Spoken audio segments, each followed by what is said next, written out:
Phantom on the highway, the desert stalker. I was driving back home late at night, cutting through one of those endless desert highways where the only light comes from your own headlights and the stars above. I'd been on the road for hours, and the isolation was starting to get to me. You know that kind of silence where even the hum of the engine feels too loud? That's where I was. There wasn't another car in sight, not even the distant glow of headlights behind me or ahead. It was just me, the empty road, and the faint outline of cacti and rocks in the moonlight. Then, out of nowhere, I saw the glow of headlights in my rearview mirror. They were far off at first, just a tiny dot on the horizon, but they closed the distance way too fast, like whoever was driving had their foot glued to the gas. At first, I didn't think much of it. Maybe it was someone in a hurry, or maybe they just wanted to pass me. I even shifted slightly to the right to make it easier for them to go around, but they didn't. Instead, they slowed down just enough to stay right on my bumper, their high beams blinding me through the rearview mirror. It wasn't just annoying, it was unsettling. I tapped my brakes lightly, hoping they'd take the hint and back off, but it only seemed to make them mad. They swerved sharply to the left, then to the right, like they were testing me or trying to figure out their next move. My stomach dropped, and that's when I realized this wasn't just some impatient driver. Whoever was behind me wanted something, and it wasn't going to be good. I tried to keep calm, but my hands were sweating, slipping slightly on the steering wheel. I decided to slow down a little more, thinking maybe they'd just pass me if I wasn't going fast enough for their liking. Big mistake. As soon as I dropped my speed, they matched it, staying uncomfortably close. I could barely see anything in my rear view except their blinding high beams. My heart was pounding now, and I could feel this knot of fear tightening in my chest. Something about this felt wrong, too deliberate. I picked up speed again, and they followed suit, revving their engine loudly as if to let me know they weren't going anywhere. At this point, I started thinking about all the stories I'd heard about desert highways. The kind where people vanish without a trace or stumble upon something, or someone they shouldn't. I didn't want to be another cautionary tale. I scanned the sides of the road for signs of civilization, a gas station, a rest stop, anything. But it was just pitch black and emptiness. My phone was on the passenger seat, but I knew there was no signal out here. It felt like a trap, like I'd driven straight into a nightmare. I decided I needed to make a move before this escalated, so I gripped the wheel tighter, took a deep breath, and floored the gas pedal. The engine roared as I pushed my car harder than I ever had before. The speedometer climbed past 80, then 90, but the truck behind me didn't fall back, not even a little. In fact, it seemed to thrive on the chase, its headlights glaring brighter, its growling engine almost in sync with mine. It was like they were taunting me, daring me to go faster. My car wasn't exactly built for speed, and I could feel it struggling to keep up with the punishment I was putting it through. I kept glancing at the rearview mirror, hoping, praying they'd give up, but they stayed glued to me, almost hypnotic in their persistence. Then, they made their first real move. Out of nowhere, the truck swerved violently to the left, pulling up alongside me. It was an old beat-up pickup, the kind you'd see rusting in someone's backyard, except this one was very much alive. I couldn't see much through the tinted windows, but the outline of the driver was barely visible, hunched over the wheel like they were just waiting for the right moment to strike. Suddenly, the truck veered closer, forcing me toward the shoulder. My tires skidded as I fought to keep control, gravel spraying up as I barely managed to stay on the road. My chest was heaving now, panic coursing through every nerve. Whoever this was, they weren't playing games. They wanted me off this road, one way or another. I knew I couldn't keep this up much longer. My car wasn't built for a high-speed standoff, and the truck was relentless. I scanned the horizon again, hoping for something, anything that could help me. But it was the same empty road stretching endlessly into the dark. That's when the truck pulled another move. It dropped back suddenly, leaving a gap between us, and for a brief second, I thought maybe they'd had enough. But no.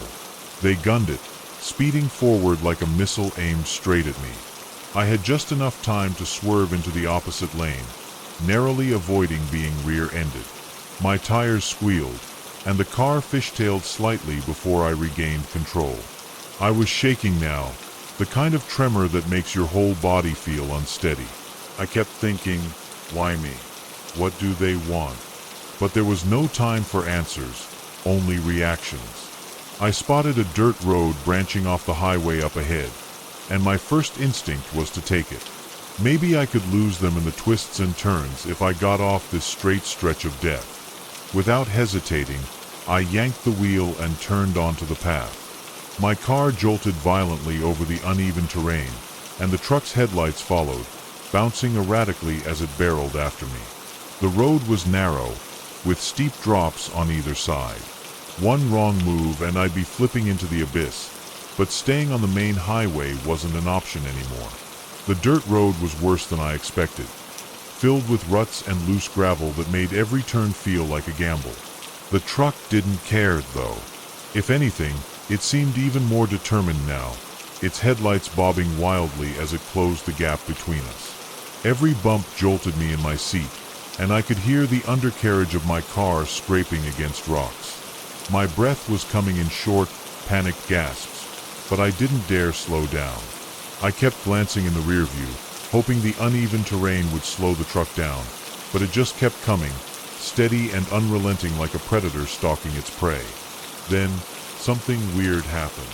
The truck's headlights flickered for just a moment, like they were about to go out, and I saw something, or someone, in the passenger seat. It was just a silhouette, but it sent a shiver down my spine. I wasn't imagining it. There were definitely two people in that truck now, and they were both staring straight ahead, locked onto me. That's when the horn blared, a long, guttural blast that sounded like it came from deep within the earth. It wasn't the kind of honk you'd expect from a truck. It was lower, angrier, like some kind of animal growl. I gripped the wheel tighter, my mind racing with questions I didn't want answers to. Who were they? What did they want? And why did it feel like they weren't entirely human? I don't know what possessed me to keep going. Every instinct was screaming to stop, to find some way to hide, but I knew that wasn't an option. The truck was too close, and it felt like they were feeding off my fear, pushing me to the brink just to see me break. The road narrowed even more, and my headlights barely lit the path ahead. My car wasn't built for this kind of terrain, and I could feel it struggling with every sharp turn and dip. I knew if I hit one wrong bump, I'd be done for. The truck's horn blared again, and this time it didn't stop. The sound grew louder and more distorted, filling the air like some kind of warped siren. Suddenly, the truck surged forward, pulling up alongside me again. My heart felt like it might explode as I glanced to my left. For the first time, I could see the driver clearly, or at least I thought I could. Their face was obscured, shadowed despite the blinding headlights. But their eyes, those I saw, they glinted unnaturally, reflecting the light like an animal's. The figure in the passenger seat turned slowly toward me, and I swear I saw them smile. It wasn't a normal smile, though. It was too wide, too jagged, like their mouth wasn't made for it. Before I could process what I was seeing, the truck swerved hard, slamming into the side of my car. The impact sent me careening toward the edge of the road, my tires skidding dangerously close to the drop-off. I don't know how I managed to keep the car from going over the edge, but I did. My hands were trembling, and my arms felt like they might give out from gripping the wheels so tightly. My car was barely hanging on, though. Every warning light on the dash was blinking, and the grinding noise from the engine told me I didn't have much time before it gave out completely. But I couldn't stop, not with that thing chasing me. I pressed the gas as hard as I could, the engine whining in protest, and somehow the car lurched forward. Behind me, the truck's headlights disappeared for a moment as it fell back into the darkness. I felt a flicker of hope. Maybe the terrain was finally too much for them. But just as quickly as that hope came, it vanished. The truck's headlights reappeared, and this time they weren't behind me, they were ahead. My heart dropped as I realized they had found a way to loop around. I had no idea how they'd done it. There was no other road, no way they could have gotten in front of me so fast. But there they were, their high beams cutting through the darkness like twin suns. The truck was stationary at first, blocking the narrow road entirely, but then it began moving toward me. Slowly at first, then faster, like a bull charging straight for its target. My mind raced. There was nowhere to turn, nowhere to run. All I could do was brace myself and hope I'd somehow survive the impact. I didn't think. I couldn't. My instincts kicked in, and I yanked the wheel to the right, aiming for the sliver of space between the truck and the edge of the road. Gravel sprayed everywhere as my car skidded dangerously close to the drop-off. For a split second, I thought I wasn't going to make it, that I'd end up tumbling into the abyss below, but somehow I squeezed through.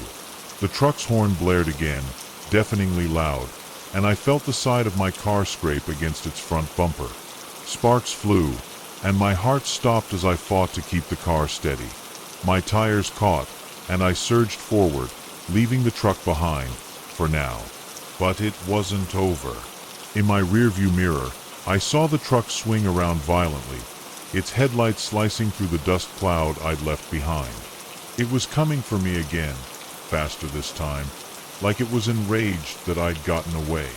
My car was falling apart, the steering felt loose, and the grinding from the engine was worse than ever. I knew I couldn't keep this up much longer. Then, out of the corner of my eye, I saw something, a small, weathered sign barely visible in the darkness. It pointed toward what looked like an old service station or some kind of abandoned outpost. It wasn't much, but it was the only chance I had. I didn't even think twice. I veered off the dirt road and onto the narrow path leading toward it, praying it would lead me somewhere safe. The path was barely wide enough for my car, lined with scrubby bushes and jagged rocks. My headlights lit up the faded outline of a building ahead, a dilapidated gas station, its roof half collapsed, with rusted pumps out front. It didn't look promising, but I didn't have a choice. I pulled up to the station, killed the engine, and shut off my lights, hoping to disappear into the darkness. My chest was heaving, my pulse pounding in my ears as I sat in silence, gripping the wheel like a lifeline. In the distance, I heard the truck's engine, that deep, guttural roar cutting through the still night. It was getting closer. Then, just as suddenly as it started, the sound stopped. The silence that followed was almost worse. I strained my ears, trying to pick up any noise, footsteps, an engine, anything, but there was nothing. My hands were shaking so badly I could barely unbuckle my seatbelt. I cracked the door open, stepping out into the cool desert air, and crept toward the gas station, thinking maybe I could find a place to hide. That's when I saw the truck. It was parked a few yards away, perfectly still, its headlights off. My breath caught in my throat. The driver's door was open, swinging slightly in the breeze, but there was no one inside. Just the empty cab, and that same low, echoing sound I'd heard earlier, like the truck was alive and breathing. I didn't wait to find out what it meant. I bolted back to my car, slammed the door, and turned the key. The engine groaned, sputtered, and then, mercifully, roared to life. I floored it, tearing out of there without looking back. For miles, I drove in silence, my knuckles white on the wheel, waiting for the headlights to reappear in my rear view. But they never did. By the time I reached the next town, my car was barely holding together, and I was shaking so badly I could barely stand. I told the guy at the gas station what had happened, but he just gave me this weird look and said, "That stretch of road? People talk about it. You're lucky you made it out." I never took that route again. To this day, I don't know who or what was in that truck. But sometimes, late at night, I'll hear a low, distant rumble, like an engine idling in the dark, and it all comes rushing back. The Quiet Watcher. I wanted to get away for a while, you know? Life in the city was suffocating. Constant noise, too many people, and the kind of stress that makes your chest feel tight even when you're just sitting still. So when my friend offered me the chance to stay at her family's cabin deep in the woods for a week, I jumped at it. The place was old but charming, with no Wi-Fi, no cell service. Exactly what I needed. It was a one-room cabin with a tiny kitchen, a creaky bed, and big windows that overlooked the surrounding forest. During the day, it was peaceful. The trees were tall and dense, and the only sounds were birds and the occasional rustle of leaves. It felt like the perfect escape. But that first night, something shifted. It started with the footsteps. I was lying in bed, trying to fall asleep, when I heard them, slow, deliberate steps crunching through the dead leaves outside. At first, I thought it was just an animal, maybe a deer or a raccoon. But these steps were heavy, deliberate, and they didn't wander off like you'd expect from an animal. They circled the cabin. I held my breath as the sound moved from one side of the cabin to the other, then paused near the window by the bed. I didn't have the courage to look outside, but I felt the hair on my arms rise. It was like whoever, or whatever, it was knew I was there. And then came the softest tap on the window. Not a knock, just a tap. It sent chills down my spine. I stayed frozen in bed, clutching the blanket like it could somehow protect me. The tapping stopped after a few seconds, but the footsteps didn't. They circled the cabin again, slow and steady, crunching the leaves underfoot in that same deliberate rhythm. I thought about grabbing my phone to use the flashlight, but there was no signal, and I didn't want to draw attention to myself by turning on any lights. My mind raced with explanations. Maybe it was a hiker who got lost? But why would they be walking in circles around a cabin in the middle of the night? And why the tapping? I kept telling myself it had to be harmless, but deep down, I didn't believe that. When the footsteps finally stopped, I thought it was over. I waited for what felt like an eternity, listening to the silence outside. And then I saw it. A handprint, clear as day, smudged on the window next to the bed. It was too big to belong to a child, but it didn't look quite right either. The fingers were long, almost unnaturally so, and the print looked fresh, like someone had just pressed their hand against the glass. My heart pounded so hard I thought it might explode. I wanted to scream, but I didn't dare make a sound. Instead, I stared at the print, hoping it would disappear like some sort of hallucination. It didn't. I couldn't take my eyes off the handprint. My breath fogged up the glass as I leaned closer, trying to make sense of it. That's when I noticed the footprints. They were faint but unmistakable, trailing around the cabin in the dirt just beyond the porch. Bare feet. Human feet. The thought made my stomach churn.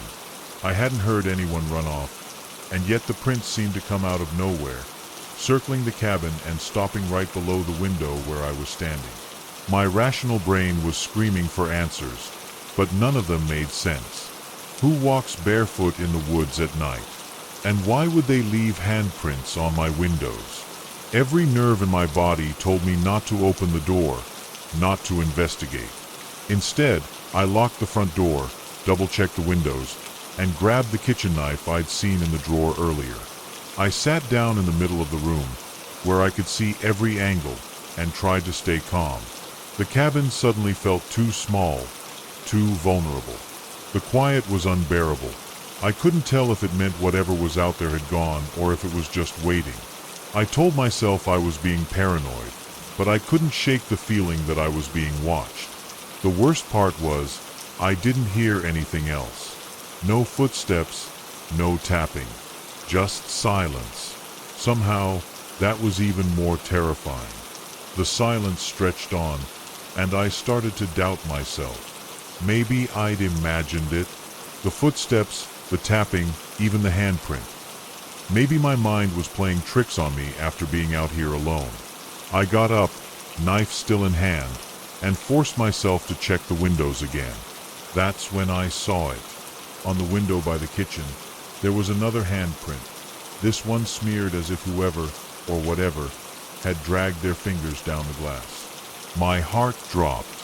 I hadn't heard anything. No movement, no sound. Yet somehow, someone had been close enough to leave that mark. I stumbled back, nearly tripping over the chair. My pulse was so loud in my ears I could barely think. I wanted to run, but where would I go? The car was parked a good 5-minute walk from the cabin, and the woods were pitch black. I didn't even have a flashlight with me, just my phone with its weak battery. The idea of stepping outside made my skin crawl. Whoever was out there could be waiting, and if they were fast enough to move silently, I wouldn't stand a chance. So I did the only thing I could think of. I barricaded myself inside. I pushed the small kitchen table against the door and stacked whatever furniture I could find in front of it. It wouldn't stop anyone determined, but it made me feel like I was doing something. Still, I couldn't shake the feeling that it wouldn't matter. If they wanted to get in, they would.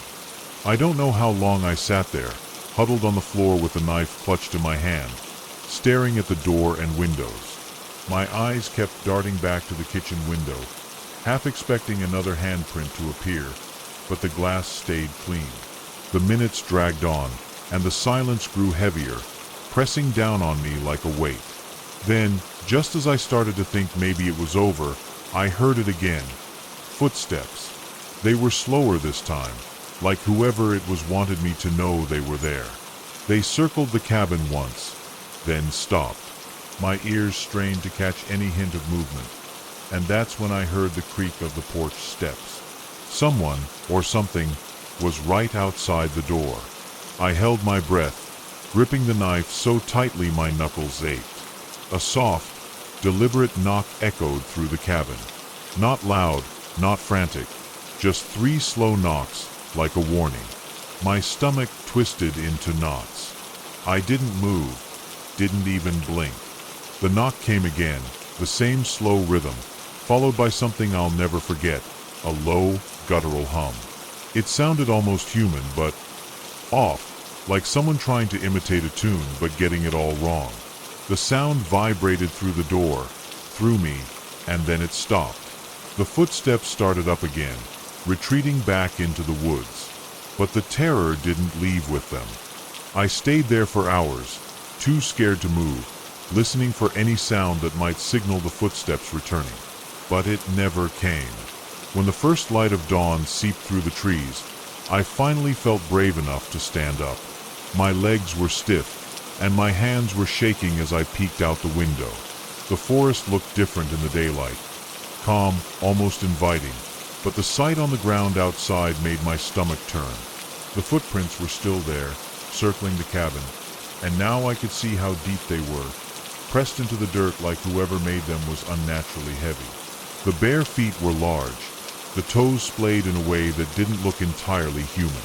And then I saw the marks on the porch. Handprints, smudged and uneven, ran along the wood railing and the front door.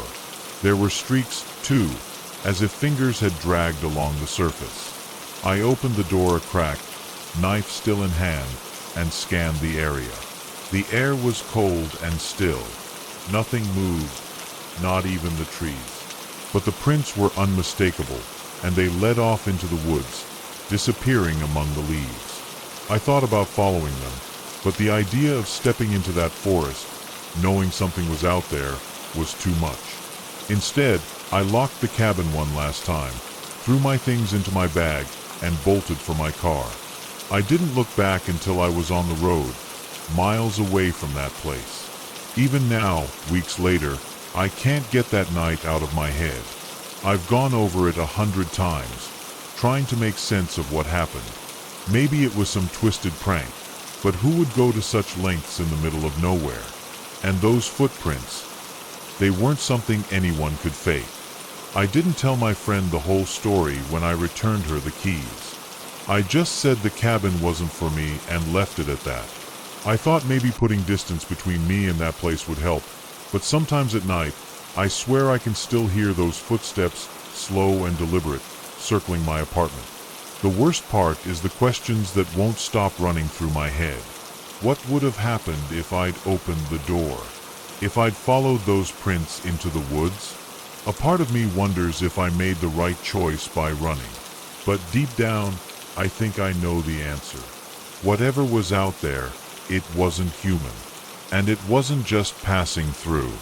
It knew I was in that cabin. It wanted me to know it was there. And sometimes, when I'm alone and the world is too quiet, I still feel like it does. Beneath the barn. I moved into the farmhouse about 3 months ago, thinking it would be the perfect escape from the city chaos. It was remote, sure, but that's what I loved about it. Just endless fields, the occasional sound of a bird or cricket, and complete solitude. The house itself had this rustic charm.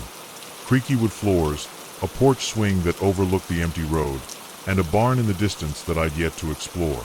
I knew from the start this would be a big adjustment, but I didn't expect to feel so out of place. It wasn't until the second week that I met him, the farmer.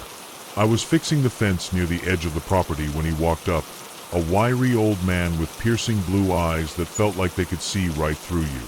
He introduced himself as Russell and welcomed me to the area, but something about him was off. He barely blinked, and his smile was more of a grimace, like he was forcing it. At first, I thought he was just one of those quirky, old-timey locals, but he lingered too long.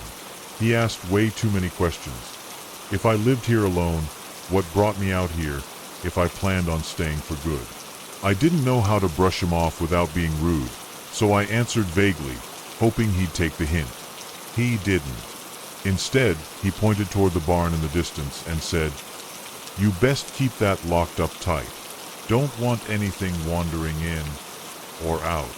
I laughed nervously, trying to downplay how uncomfortable he made me, but he didn't laugh back. He just stared at me for a moment, muttered something under his breath, and walked off. When I looked back toward the barn later, I swear I saw movement inside, even though I hadn't been in there yet. That night, I couldn't shake Russell's words. Don't want anything wandering in or out. What the hell was that supposed to mean? I told myself he was just trying to freak me out, maybe as some kind of local hazing for the newcomer, but the unease stuck with me.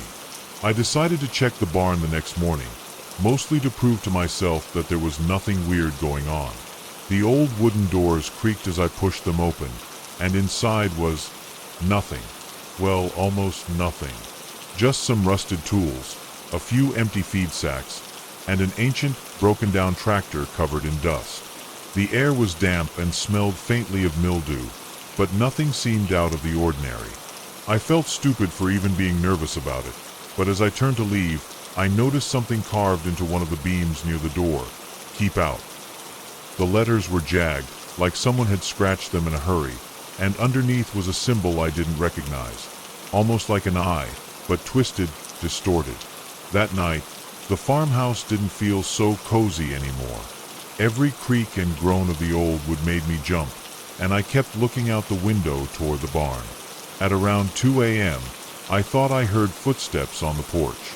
My heart was racing as I crept toward the door, half expecting to see Russell's face pressed against the glass, but when I peeked out, no one was there. Still, the porch swing was moving, not gently swaying in the wind. It was swinging, like someone had just gotten up from it. I didn't sleep after that. The next morning, I found something new. Muddy footprints leading from the barn to my back door, stopping just shy of the threshold. The footprints really got to me. They weren't mine, too big, too heavy, and they didn't match the boots Russell was wearing when I met him. I stood there for a while, staring at them, trying to convince myself it was just a prank or some random drifter passing through. But who comes all the way out here just to mess with someone? And why stop at the door without knocking or trying to get in? I decided to head into town to grab some supplies and maybe talk to a few locals, hoping to learn more about Russell and this area. At the general store, I casually brought him up while chatting with the cashier, a middle-aged woman with a friendly smile. The second I said his name, though, her face changed, like she'd swallowed something bitter. She leaned in closer and whispered, "You stay away from him, you hear? He's trouble. Always has been." When I pressed her for details, she just shook her head and muttered something about things he's seen and things that ain't right. That wasn't exactly comforting. On my way back, I spotted Russell standing near the edge of my property, just watching. He wasn't doing anything, not even pretending to have a reason to be there, just staring. I parked the car and stayed inside for a minute, hoping he'd leave, but he didn't budge. Finally, I got out, pretending not to see him, and made a beeline for the house. As I reached the porch, I heard him call out, "It's not the house you should worry about. It's what's underneath it." I froze, my keys halfway into the lock, and when I turned around, he was already walking away, whistling some slow, haunting tune. His warning about what's underneath stuck with me all night. I didn't know if he was just trying to mess with my head or if he actually meant something by it, but either way, I couldn't stop thinking about it. I tried distracting myself with chores, unpacking boxes I'd ignored since I moved in, but everything felt off. The house felt heavier, if that makes sense, like the air itself was thicker.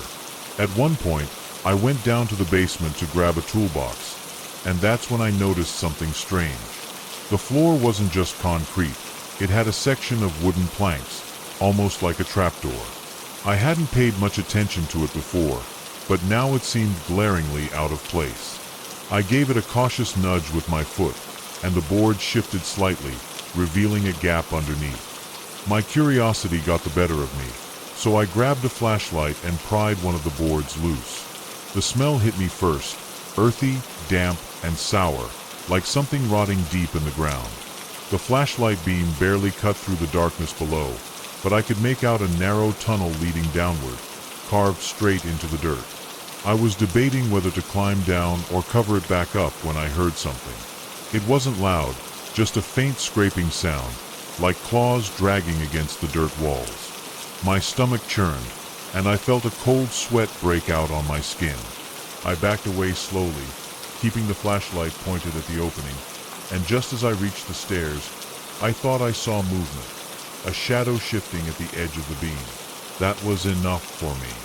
I slammed the board back into place and bolted upstairs, my hand shaking so badly I could barely lock the basement door behind me. I barely slept that night. Every time I closed my eyes, I swore I could hear that scraping sound again, faint but persistent, like it was coming up through the floorboards. I told myself it was just my imagination, but deep down, I knew better. By morning, I had decided I'd call someone. An inspector, a contractor, anyone who could look at that tunnel and tell me it wasn't as horrifying as it seemed. But before I could make the call, I noticed something strange outside. The barn doors, which I had securely latched the day before, were wide open. I grabbed a heavy flashlight, not for light, but as a makeshift weapon, and cautiously approached. Inside, the scene was completely different from when I'd first checked it. The rusted tools and feed sacks were gone, replaced by piles of dirt, like someone had been digging. And in the center of the barn floor, there was a hole, a perfectly round, deep pit, just like the one in the basement. I stood at the edge, my legs trembling, trying to make sense of it. That's when I heard it, a low, guttural moan echoing from somewhere deep below. It wasn't human. It didn't even sound like an animal. It was something else entirely, something that made my skin crawl and every instinct scream at me to run. As I turned to leave, I spotted something scratched into the wooden beam by the door. It wasn't there the last time I'd looked. It was the same distorted eye symbol from the basement, and underneath it, the words, "You were warned." My heart was pounding so loudly I could barely think. I didn't stick around to see if whatever was down there would come up. I ran straight back to the house, locked every door and window, and sat with my back against the front door, gripping the flashlight like it would somehow protect me. By the time the sun started to set, I was too terrified to move. I couldn't call anyone. There was no cell signal out here, and the landline had been dead since the day before, though I hadn't noticed until now. I kept telling myself I'd drive into town in the morning, but deep down, I knew I wouldn't make it through the night without something happening. At around midnight, I heard it again, that same low, guttural moan, only this time it was closer. I could hear it beneath the floorboards, moving slowly but steadily, like whatever it was, it knew exactly where I was. Then came the knocking. It wasn't frantic or loud, just a slow, deliberate tap on the front door, almost polite. I stayed frozen in place, barely daring to breathe, but the knocking didn't stop. After a few minutes, I forced myself to look through the peephole, expecting to see Russell, or worse, nothing at all. But it wasn't Russell. It was a figure, tall and shadowy, with no discernible features, just standing there, its head tilted slightly like it was listening. The knocking stopped the moment I looked, and for a second, we were both completely still. Then, slowly, it raised its hand and pointed toward the barn. My stomach dropped. I don't know how long I stood there, staring at it, but eventually, it turned and walked away, disappearing into the dark. I didn't sleep after that. I just sat there, flashlight in hand, waiting for the next sound, the next knock, anything. When the first light of dawn finally crept in, I grabbed my keys and ran for the car, not bothering to pack or even lock the door behind me. As I drove away, I glanced at the barn one last time, and I swear, I saw Russell standing at the edge of the pit, looking right at me, smiling. I didn't stop driving until I was miles away, parked at a gas station on the edge of the next town. My hands were shaking so badly I could barely hold my coffee, and I probably looked like I hadn't slept in days. I wanted to tell someone what had happened, but where would I even start? Hi, a creepy farmer warned me about my own house, and now there's something under it trying to get out. No one would believe me, and honestly, I wasn't sure I believed myself. I decided to just leave everything behind. The farmhouse, the barn, even the few belongings I hadn't packed yet. It wasn't worth the risk of going back. For weeks, I kept expecting to see Russell or that figure again, waiting outside my motel window or following me into town. But nothing happened. It was like whatever nightmare I'd stumbled into ended the moment I left that property. Still, I can't get his words out of my head. It's not the house you should worry about. It's what's underneath it. Sometimes, I wonder if the next person to move in will find the same things I did, or if whatever was under the house will finally make its way out. I thought about calling the police, or even a newspaper, but what would I tell them? That there's a pit in an old barn and weird symbols in the basement? They'd think I was crazy. So I've kept quiet, but it haunts me every day.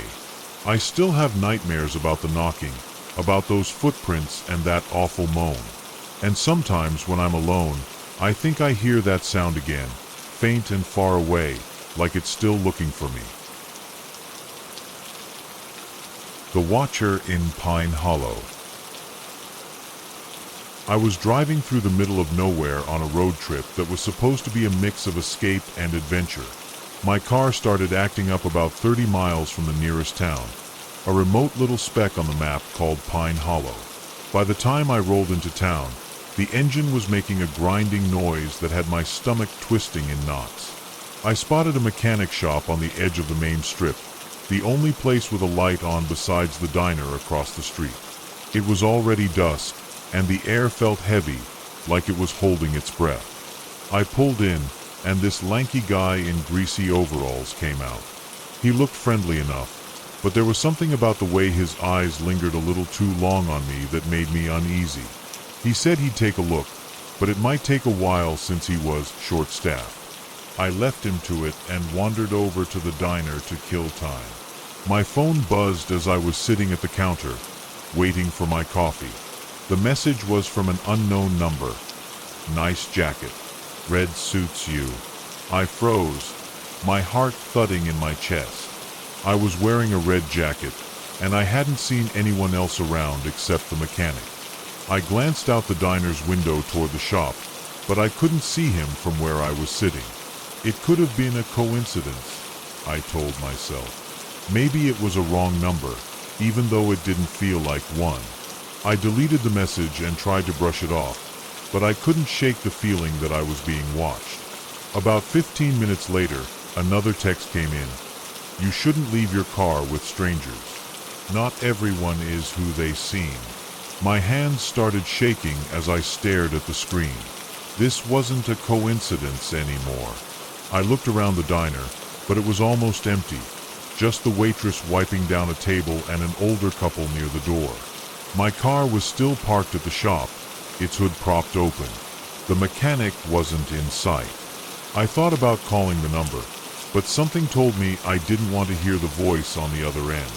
Instead, I got up, left some cash on the counter, and walked out, my mind racing. I crossed the street back to the shop, trying to act casual while scanning every shadow for movement. The sun had almost disappeared now, and the streetlights flickered weakly. The shop's door was open, but it was dead silent inside. Hello. I called out, my voice sounding way less confident than I wanted it to. No answer. My car was still there, but the mechanic was gone. Then my phone buzzed again. You shouldn't have come back. This time, I felt pure panic.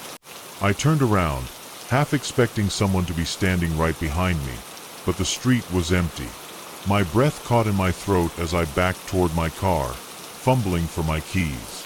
As I unlocked my car and slid into the driver's seat, my phone buzzed again. Another text. You're not safe in there. My head snapped up, and I scanned the area outside. There was no one, at least no one I could see. The shop was dark now, its single floodlight flickering like it was about to die. My hands were trembling as I jammed the key into the ignition, but when I turned it, the engine sputtered and died.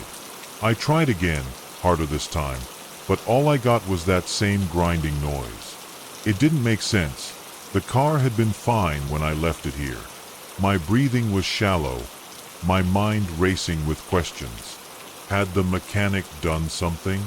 Or was someone else messing with me? I decided I wasn't waiting around to find out. Grabbing my phone, I climbed out of the car and started walking toward the diner, thinking I could call for help or at least stay around people. But before I even got halfway, the phone buzzed again. Wrong direction. You should have stayed put. My heart was pounding so hard I thought I might pass out. I turned in a slow circle, trying to find anyone, any sign of who was sending these texts. The whole town seemed eerily quiet now, like the life had drained out of it. That's when I noticed a figure standing at the far end of the street, barely illuminated by the flickering light. They weren't moving, just standing there, watching me. I couldn't make out any details about the figure. It was just a dark silhouette against the dim light. My instincts screamed at me to run, but my legs felt rooted to the ground. My phone buzzed again, and I almost dropped it. The message read, "Don't look away." A cold wave of dread washed over me. Were they texting me? I wanted to turn and bolt back to the diner, but the way the message was worded made me feel like something worse would happen if I did. Slowly, I took a step backward, never breaking eye contact with the figure. That's when they started moving. Not running, not even walking. Just this strange fluid glide, like they weren't even touching the ground.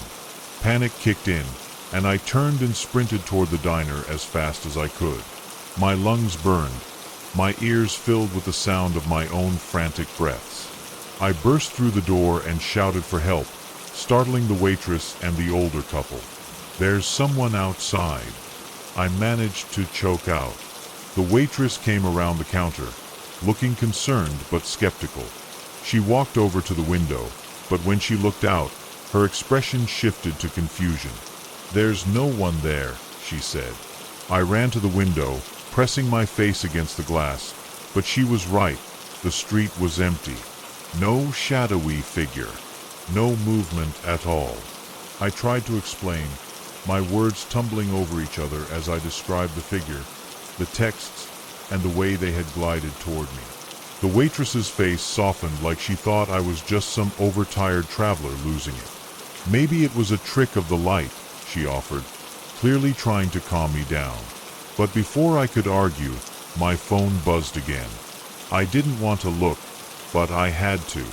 Still watching. My stomach dropped. My hands shook as I showed her the screen, hoping she'd take me seriously now. She frowned, her brow furrowing. "Who's sending these?" she asked. Her tone had shifted. It wasn't patronizing anymore. She was genuinely concerned. I didn't know what to say. "I don't know," I whispered. Just then, the older man from the booth spoke up. "There's no cell service in this town," he said, his voice gruff but steady. I stared at him, my brain struggling to process what he'd just said. "What are you talking about?" "I've been getting texts all night," I replied, my voice louder than I intended. The man exchanged a look with his wife, who just shook her head like she didn't want to get involved. "Suit yourself," he muttered, going back to his coffee. My blood ran cold. I pulled up my signal bar on my phone. Nothing. No bars. No data. My heart was pounding so hard I thought I might faint. If there was no service, how was I getting these messages? I stumbled back a step, clutching my phone like it might suddenly explain itself. The waitress must have noticed how pale I'd gotten because she put a hand on my arm. "Are you okay? Do you want me to call someone for you?" she asked, her voice softer now. I almost laughed at the irony. She could call someone, but I couldn't, even with my phone. Before I could answer, the phone buzzed in my hand again. This time, I didn't want to look, but curiosity and fear forced me to. "You're wasting time. Go back to the car." My chest tightened, and I felt like I couldn't breathe. "I'm not going back out there," I said, more to myself than anyone else. The waitress glanced at the screen, and her eyes widened. "This isn't funny," she muttered, more to herself than to me. I didn't even know what to say. Everything felt unreal, like I'd stepped into a nightmare I couldn't wake up from. The older man sighed loudly, annoyed now. "Young people and their pranks," he grumbled, shaking his head. But I wasn't imagining this. I knew what I'd seen and the texts I was still getting. Suddenly, the lights in the diner flickered, casting the room into brief, shadowy darkness before stabilizing again. The waitress looked around nervously. "That's been happening all week," she said quietly, but I could tell by the way her voice shook that it wasn't normal for her either. I couldn't take it anymore. I bolted out of the diner, ignoring the waitress calling after me. My body was moving on autopilot, my mind split between wanting to run far away and knowing I had to get back to my car. The street was still deserted, but the silence felt heavier now, like the whole town was holding its breath. As I approached the shop, the floodlight above the entrance flickered and died completely, plunging the area into darkness. My footsteps faltered, but my phone buzzed in my hand again. "You're so close now." My legs almost gave out beneath me. The shop loomed ahead, its open garage bay like a gaping mouth waiting to swallow me whole. Against every instinct screaming at me to turn and run, I stepped closer. My car was still there, its hood propped open exactly as I'd left it. But then I noticed something that made my blood freeze. The driver's door was ajar. I hadn't left it like that. I was sure of it. Every nerve in my body was on edge as I crept forward, trying to peer inside. The shadows inside the car seemed impossibly dark, and for a split second, I thought I saw movement in the back seat. I stood frozen, staring at the car. My mind raced through every terrible possibility. Was someone inside? Had they been there the whole time? My phone buzzed again, the sound cutting through the thick silence like a knife. I almost didn't want to look, but my hand moved on its own. Get in. That was it. Just those two words. My pulse was hammering in my ears as I stepped back, putting as much distance between me and the car as I could. The dark interior felt alive, like it was watching me, waiting for me to do something stupid. And then I heard it, a soft click. The driver's door slowly swung open wider, creaking on its hinges. I stopped breathing. I didn't even have time to process what was happening before the phone buzzed again. Now, my knees buckled, and I dropped the phone, the screen flashing up at me from the pavement. That's when I noticed movement out of the corner of my eye. Someone, or something, was standing just inside the shop's bay, barely visible in the shadows. I couldn't make out a face, but I knew they were looking right at me. I couldn't move. My legs felt like they were filled with cement as I stared into the darkened shop. The figure didn't move either, but there was something profoundly wrong about its presence, like it didn't belong in the world as I knew it. My phone buzzed again, still lying on the ground. I didn't want to pick it up, but my eyes darted to the screen anyway. It's too late to run. My breath hitched, and I finally found the strength to take a step back. The figure started to move, not walking, just like before, that unsettling gliding motion. It was coming toward me, slow but deliberate. I didn't wait to see what would happen. I turned and ran as fast as I could, my mind screaming at me to get to the diner, to find someone, anyone. The air felt colder, heavier, like I was running through water instead of air. My vision blurred, but I could hear something behind me now, a low, almost mechanical hum, growing louder with each step I took. I didn't dare look back. Every part of me screamed that if I turned around, I wouldn't make it.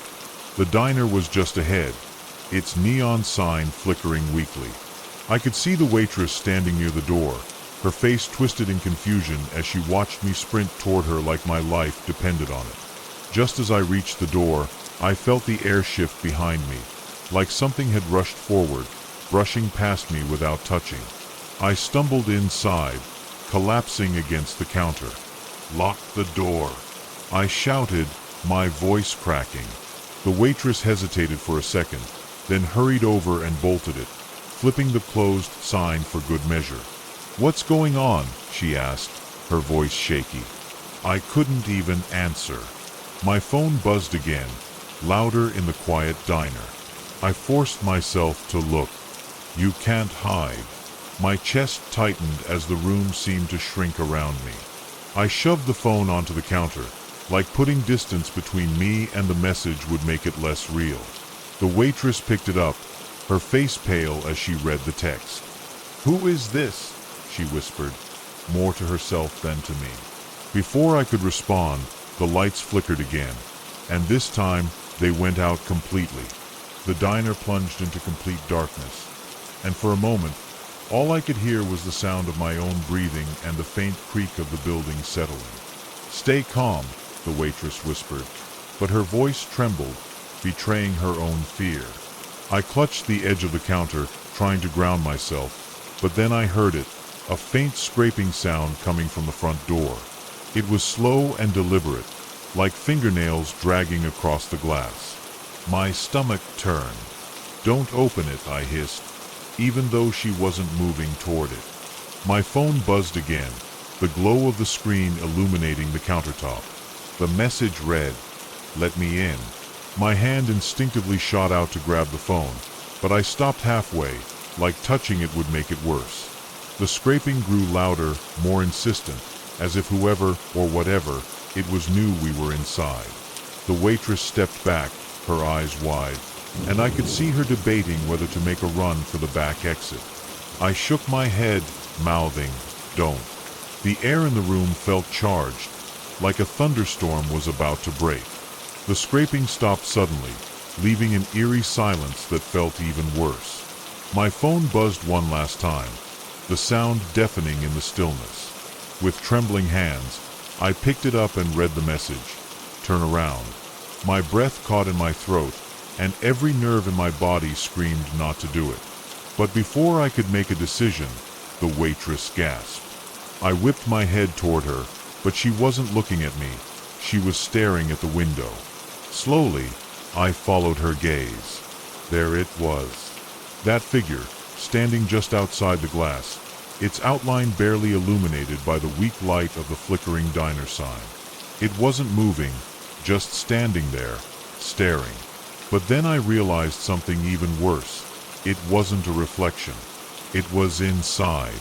The lights flickered back on for a split second, and the figure was gone. Just gone. No sound, no trace. My phone screen went black, and no matter what I did, it wouldn't turn back on. I don't know what it was or how it was sending those messages, but I grabbed my car keys and left that town as fast as I could. I never saw the mechanic again, and to this day, I can't explain what happened in Pine Hollow.